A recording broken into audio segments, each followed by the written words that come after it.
Trade with Kamran Bhavani. क्या आप stock exchange में इन्वेस्ट करके पैसा कमाना चाहते हैं तो हमारे ग्रुप को ज्वाइन करें। हम आपको देंगे बर वक्त और बेहतरीन मशवरे। हमारे पास अकाउंट खोलने और ग्रुप ज्वाइन करने के लिए इन व्हाट्सएप नंबर पर राब्ता करें। कामरान मेमन भवानी 0345 826 4499। बिस्मिल्लाहिर्रहमानिर्रहीम। अस्सलाम वालेकुम ऑल मेंबर्स। मैं कामरान मेमन भवानी, आप देख रहे हैं यूट्यूब का चैनल जिसका क्लेम या ब्लेम नहीं है। आज के इस वीलॉग के अंदर हम बात करेंगे कि खेल वही पुराना और स्टॉक नया, यानी कि जिस तरह स्टॉक मार्केट के अंदर पुराना खेल खेलते रहे और नए स्टॉक को अब सामने लेकर आ रहे हैं, तो उसकी एक डिस्कशन होगी। नंबर 2, मंदी की शुरुआत है या फिर कुछ और है, इसके ऊपर भी बात होगी। ओवरऑल आपको एक स्टॉप लॉस दिया गया था कल के वीलॉग के अंदर, और खास करके बताया गया था कि 94% मार्केट लास्ट टाइम ओवरबोट थी और वहां से मार्केट 66% से अब रिबाउंड कर रही है ऐसा 88% तक 87% तक आ चुकी है। तो अब एहतियात बरतनी है। हमने देखा कि आज जब मार्केट का आगाज हुआ पॉजिटिव हुआ और मार्केट ने पूरा मौका दिया, यानी कि 452 पॉइंट प्लस तक गई। स्टॉप लॉस में हमने आपको दिया था कि 53,000 यानी कि 700 का स्टॉप लॉस रखें और मार्केट का जो टारगेट होगा 54,000 से लेकर 54,500 का होगा। लेकिन आपने इसमें प्रॉफिटिंग नहीं, क्योंकि मार्केट हायर साइड पे आ चुकी है। कोई आपका हाथ पकड़ के प्रॉफिटिंग नहीं करवाएगा। आज जब मंदी हुई तो कोई ये नहीं कहेगा कि आपने यानी कि क्यों यानी बेचा नहीं, आपको खुद से प्रॉफिटिंग करनी होगी। तो आज वही हमने देखा कि जब मार्केट आपकी 452 पॉइंट प्लस तक गई और उसके बाद मार्केट एक टाइम में 148 पॉइंट माइनस तक आ गई और फाइनली क्लोज रही 124 पॉइंट माइनस के साथ 53,735। इस करेक्शन की बार बार आपको बताया जा रहा था, आपको स्टॉप लॉस के साथ तेजी करवाई जा रही थी और आपके प्रॉफिट को सिक्योर करने के लिए स्टॉप लॉस दिया जा रहा था। बहुत से लोग ऐसे थे कि इन चीजों को अवॉइड करके और एक तेजी की ट्रेंड के खुमार में यानी तेजी करना चाहते थे।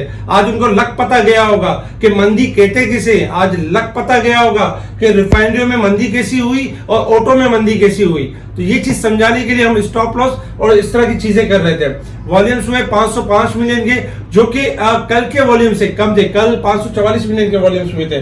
आज हमने देखा कि दो सेक्टर्स के अंदर यानी कि करेक्शन होती रही, जिसमें रिफाइनरी और सेकंड नंबर पे ऑटो सेक्टर में ज्यादा यानी प्रेशर रहा और बाकी सेक्टर्स में भी कुछ प्रेशर रहा। Top volume leader, top gainers, decliner आपके स्क्रीन के ऊपर है, जिसमें देखा जाए तो यानी कि ये टॉप वॉल्यूम लीडर गेनर्स रहे।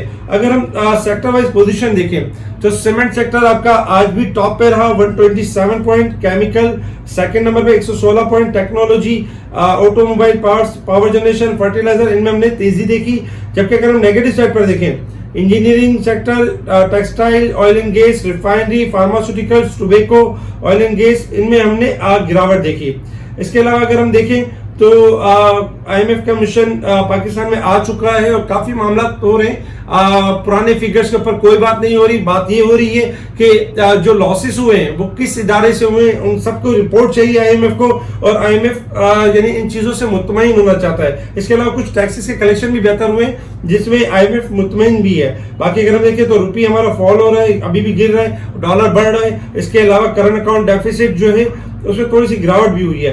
IMF के हवाले से अगर हम देखें तो IMF का कहना ये कि ट्यूबवेल जो कि ट्यूबवेल है, वेल के लिए सोलराइजेशन स्कीम की तजवीज पेश कर दी है IMF के थ्रू। तो ये एक न्यूज चल रही थी। इसके अलावा इस्लामाबाद IMF ने वजीर खजाना का डेटा से इत्तफाक कर लिया है। IMF ने वजीर खजाना के डेटा से इत्तफाक कर लिया। सेकंड नंबर पे जुलाई तक सितंबर टैक्स आमदन में 25% इजाफे पर IMF ने FBR को सराहा है। ये भी एक पॉजिटिव न्यूज थी।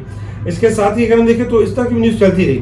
अच्छा, खेल पुराना और स्टॉक नया, इसका क्या मतलब है? देखिए, माजी में हमने देखा है कि एक खेल खेला जाता है और खेल इस तरह से खेला जाता है कि कोई स्टॉक होता है, फिर हम देखते हैं कि उस स्टॉक के ऊपर कोई न्यूज आ जाती है कि भाई फला कंपनी को कोई बाहर की कंपनी लेना चाहती है या बाहर किसी स्टॉक एक्सचेंज में अपने आप को लिस्ट करवाना चाहती है, फला ब्रोकर के थ्रू किसी शेयर्स को लिया जा रहा है। तो होता ये कि हमारे जो मासूम क्लाइंट होते हैं, जो न्यूज के ऊपर काम कर रहे होते हैं, वो तेजी मंदी कर रहे होते हैं। फिर होता ये कि एक टाइम आने के बाद जो भी यानी कि किसी न किसी वजूहात की बिना पर ये चीजें कैंसिल हो जाती है, उसके फिर खुमियाजा क्लाइंट को भुगतना पड़ता है। इसी तरीके से आज एक मटेरियल इंफॉर्मेशन भी आई है कि कॉसम जो है वो अपना यानी कि बिजनेस चेंज करना चाहता है और यानी कि उसके साथ अगर देखा जाए टेक्नोलॉजी की तरफ मूव करना चाहता है और अबू धाबी की तरफ से कुछ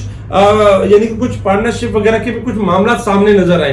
तो देखिए न्यूज तो मटेरियल इंफॉर्मेशन है नो डाउट, लेकिन हम इसको फैक्ट नहीं कह सकते। लेकिन चूंकि अभी इस तरह की चीजें चली हैं, जब तक यानी कि रूमर से मार्केट में तेजी होती रहेगी, याद रखिएगा ये बात, और जहां न्यूज बन जाती है वहां सेलिंग आ जाती है।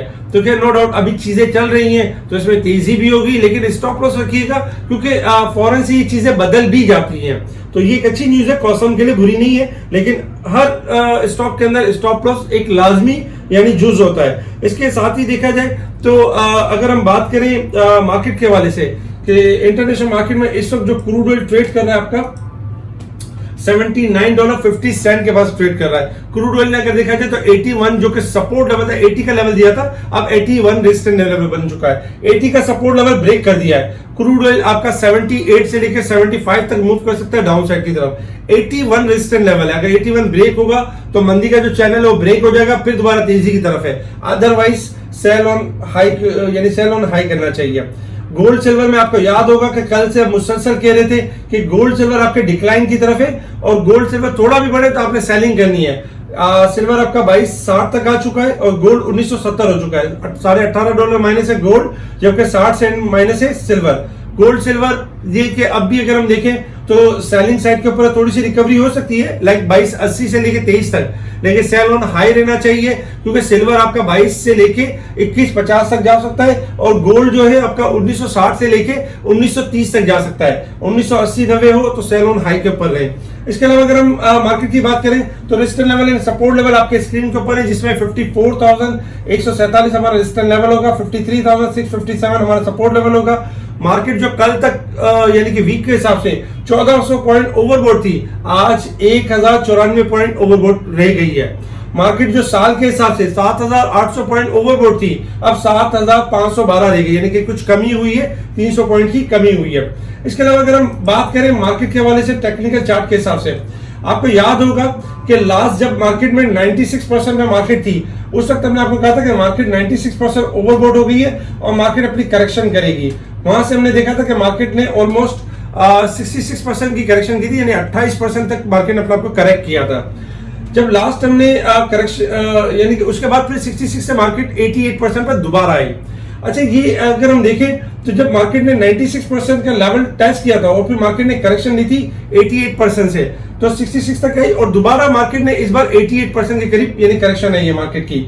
और मार्केट ने जब लास्ट 88% में जब करेक्शन की कॉल दी थी, उस वक्त इंडेक्स था 51,300 का लेवल था और मार्केट ने अपने आप को जो इंडेक्स ने जो करेक्ट किया था 50,900 देखा जाए तो 50,000 यानी कि 944 से किया था, यानी कि तकरीबन एक 700-800 पॉइंट की करेक्शन आई थी, क्योंकि 51,800 के करीब सेलिंग बन रही थी और 50,900 के करीब मार्केट ने करेक्शन यानी कि डन की थी, फिर दोबारा एक रैली मिली थी। इस वक्त भी अगर हम देखें तो मार्केट ने 88% के करीब मार्केट ने करेक्शन कॉल दी है और 81% इस वक्त परसेंटेज बन रही है, यानी मार्केट अब भी हाईली ओवरबोट है और 81% रह गई है। कल 87% थी, आज 88 का हाई मार्क है, दोबारा 81 आ गई, यानी कि आज मार्केट ने 6 से 7% की करेक्शन को डन किया है। इस वक्त 81% के पास यानी कि मार्केट रुकी हुई है। मार्केट को हम मजीद कंटिन्यू देख सकते हैं क्योंकि हमारा जो अब स्टॉप लॉस है 54,350 का लेवल है। अगर ये लेवल ब्रेक होगा तो मार्केट में तेजी होगी, अगर ये ब्रेक नहीं होता है उससे पहले जो भी पॉइंट आपको मिलेंगे मार्केट के अंदर, लाइक 200 पॉइंट, 100 पॉइंट, 300 पॉइंट, उसमें आपने सेल ऑन हाई के ऊपर रहना है, आपने डिप पे बाय नहीं करना है। बाय करते हैं तो स्टॉप लॉस के साथ बाय करना है क्योंकि मार्केट करेक्शन के फेज में आ चुकी है। जब तक 54,350 का लेवल ब्रेक नहीं होगा अब तेजी मजीद कंटिन्यू नहीं होगी। उससे पहले हाँ ये हो सकता है कि करेक्शन कंटिन्यू हो सकती है, ये मंदी नहीं है, करेक्शन कंटिन्यू हो सकती है। मार्केट का जो एक्चुअल सपोर्ट देखें तो 52,000 यानी कि 700 का लेवल बनता है कि मार्केट यहां तक अपने आप को करेक्ट कर सकती है। अगर हम मार्केट के स्टेप वाइज देखें कि मार्केट की मूव कहां पे बनती है, तो देखिए अगर हम मार्केट के हिसाब से देखें तो कल के लिए जो हमारा जो सपोर्ट लेवल है मार्केट का मार्केट चूंकि हमने एक सपोर्ट लेवल दिया था स्पेशल ग्रुप में और तमाम ग्रुप्स के अंदर कि 52,800 का अगर लेवल मार्केट ब्रेक करती है 54,150 का लेवल ब्रेक करती है, जो कि स्टॉप लॉस दिया था लाइव मार्केट में, तो उसमें ये होगा 52,800 पहला सपोर्ट होगा और सेकंड सपोर्ट होगा मार्केट का 53,350 का लेवल, यानी कि सेकंड सपोर्ट होगा। चूंकि मार्केट इस वक्त 52,800 के लेवल को ब्रेक कर चुकी है, तो मार्केट का सपोर्ट लेवल है 53,300। मार्केट अगर 53,300 तक मूव हो सकती है, क्योंकि 53,700 के करीब क्लोज हो गया है, तो एक्सपेक्टेशन है कि 53,700 के करीब यानी कि मार्केट में बाउंस बैक आ सकता है, शॉर्ट रिकवरी आ सकती है। अदरवाइज अगर 300 का लेवल ब्रेक होगा तो नेक्स्ट लेवल हमारा 52,700 का लेवल है। ये इंपॉर्टेंस लेवल है, आपने याद रखने हैं। कल का जो पहला सपोर्ट आ रहा है 53,350 का आ रहा है, 300 का आ रहा है, और दूसरा लेवल आ रहा है 52,700 का आ रहा है, तो ये लेवल आपने याद रखने हैं। और मार्केट में शॉर्ट रिकवरीज भी मिलेंगी आपको, सेक्टर शिफ्टिंग एंड स्वैपिंग होती रहेगी। आज भी हमने देखा कि जब करेक्शन ऑटो में और रिफाइनरी में आ रही थी, तो हमने देखा कि टेक्नोलॉजी आपका थोड़ा मजबूत हुआ था, जिसमें टीआरजी था, जिसमें दूसरे स्टॉक्स थे। फिर हमने देखा कि साइड बोर्ड आइटम भी आपके प्लस थे, लकी सीमेंट आपका थोड़ा प्लस था। इसके अलावा देखा जाए तो बाकी कुछ स्क्रिप्ट में भी ऑयल एंड गैस सेक्टर भी आपका थोड़ा बेहतर यानी परफॉर्म करने की कोशिश कर रहा था। ऐसे ही होता है कि जब सेक्टर वाइज करेक्शन हो रही होती है, जो कल हमने आपको बताया था कि नई गेम का आगाज हो चुका है, एक सेक्टर में करेक्शन होगी और एक सेक्टर आपकी मार्केट को संभालेगा भी। तो इसी तरीके से कल भी एक्सपेक्टेशन ही है, तो बहुत एहतियात के साथ ट्रेडिंग करें, स्पेशल ग्रुप से जुड़े रहें। स्पेशल ग्रुप में timely buy call, sell call और स्टॉक की अपडेट्स दी जा रही होती है। ये वो स्टॉक्स है जो अगर थोड़ी सी करेक्शन लेने के बाद आपको थोड़ी सी अपसाइड का मौका दे सकते हैं, जिसमें अगर देखा जाए तो पीआरएल का वैसे सपोर्ट बनता है 21 रुपए का, अगर 21 ब्रेक होगा तो मजीद नीचे जाएगा, वरना 23 से 24 दिखा सकता है। टीआरजी 74 से 77, जबकि NetSol, एवेंसियन, PTL, पीएबीसी, एसएनजीपी, OGDC, unity, लालपीर, NCPL ये थोड़ा अपसाइड की तरफ मूव कर सकते हैं। अगर थोड़ा लोअर पे जाते हैं तो फिर इनके अंदर थोड़ी सी रिकवरी जनरेट हो सकती है। तो एहतियात के साथ ट्रेडिंग करें, स्पेशल ग्रुप से जुड़े रहें। स्पेशल ग्रुप में timely buy call, sell call दी जा रही होती है। अब आपने यही करना है कि जो भी मार्केट पॉइंट्स गेन करे उसमें कोशिश ये करें अपने कैश को फ्री कर रखें, ताकि अगर मार्केट थोड़ी मजीद करेक्ट होती है, ताकि आपके पास कैश अवेलेबल होगा तो आप अच्छे स्टॉक्स ले सकेंगे। ठीक है जी, शुक्रिया। कामा मेमन बावनी, अल्लाह हाफिज।